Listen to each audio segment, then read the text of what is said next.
रामपुर नाम के गांव में वामन और उसकी पत्नी सेजल रहते थे।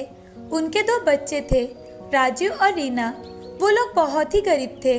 वामन दिन में ऑटो चलाता था और फिर शाम को अपनी पत्नी के साथ मजदूरी करके फिर घर जाता था।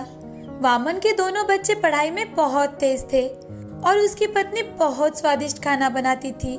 सभी को सेजल के हाथों का खाना बहुत पसंद आता था। कुछ साल तक सब ठीक था। कुछ समय बाद वामन गलत संगत में पड़ जाता है और उसे उसके दोस्तों के साथ शराब पीने की आदत लग जाती है। पहले तो वामन हफ्ते में एक आध बार पी कर आता था, पर कुछ ही समय में उसे नशा करने की लत लग जाती है। अचानक से घर के जरूरत की चीजों के लिए जो पैसे थे वो गायब होने लगे। सेजल समझ चुकी थी कि वो पैसे वामन ही अपने शराब के लिए चुराता है। वामन पीकर जब घर आता तब सेजल उसे बहुत समझाती थी। अजी, आप ये क्या कर रहे हो? रोज रोज शराब पीकर आ जाते हो।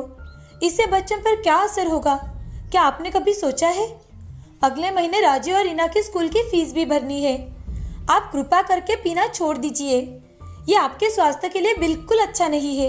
ये बहुत ही हानिकारक है। पर नशे में धुत वामन कुछ भी नहीं सुनता था। घर आकर बस सो जाता था।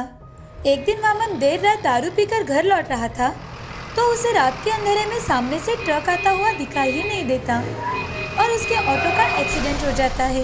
वामन को बहुत ज्यादा चोट आती है और कई जगह फ्रैक्चर भी होता है। इसी वजह से अब वो काम पर नहीं जा पाता और ना ही ठीक से चल पा रहा था। अस्पताल का बिल भरने के बाद अब उनके घर में 2 वक्त के खाने के भी लाले पड़ चुके थे।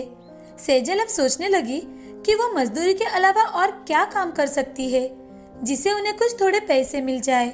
तभी उसकी बेटी वहां आकर उससे, पता है, आज हमें स्कूल में फीस ना भरने की वजह से बहुत डांट पड़ी। सेजल अपने ही ख्यालों में खोई हुई थी, इसीलिए वो रीना को कोई जवाब नहीं देती। तभी रीना उसे जोर से आवाज देती है, माँ, आप क्या सोच रहे हो? मैं कब से आपका आवाज लगा रही हूँ।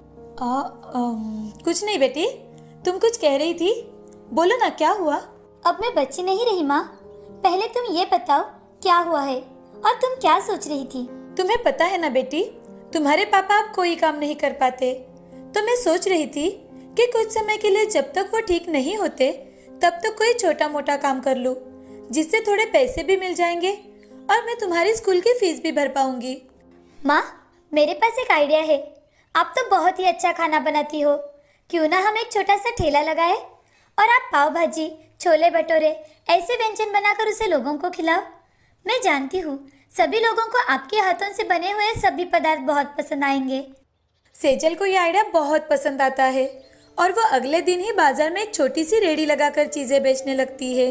सीमा के हाथ का खाना सभी को पसंद आता है। रीना और राजीव भी उसकी सहायता करते हैं। कुछ ही समय में उसकी रेडी बहुत मशहूर हो जाती है और लोगों को सेजल के हाथ का खाना इतना पसंद आता था कि लोग उंगलियां चाटते रह जाते थे। कुछ दिनों में वामन भी ठीक हो जाता है और उसे अपनी गलतियों का एहसास होता है। फिर एक दिन वामन सेजल के स्टॉल पर आकर उससे, सेजल, मुझे माफ कर दो, मुझसे बहुत बड़ी गलती हो गई। मैं तुमसे वादा करता हूँ कि वापस कभी शराब को हाथ नहीं लगाऊंगा। सेजल वामन को माफ कर देती है और कहती है, कोई बात नहीं, आपको अपनी गलती का एहसास हुआ, मुझे इसी बात की खुशी है। अब तुम्हारे मशहूर व्यंजनों में से मुझे भी तो कुछ खिलाओ, बहुत भूख लगी है। सेजल हंसकर वामन को पाव भाजी देती है।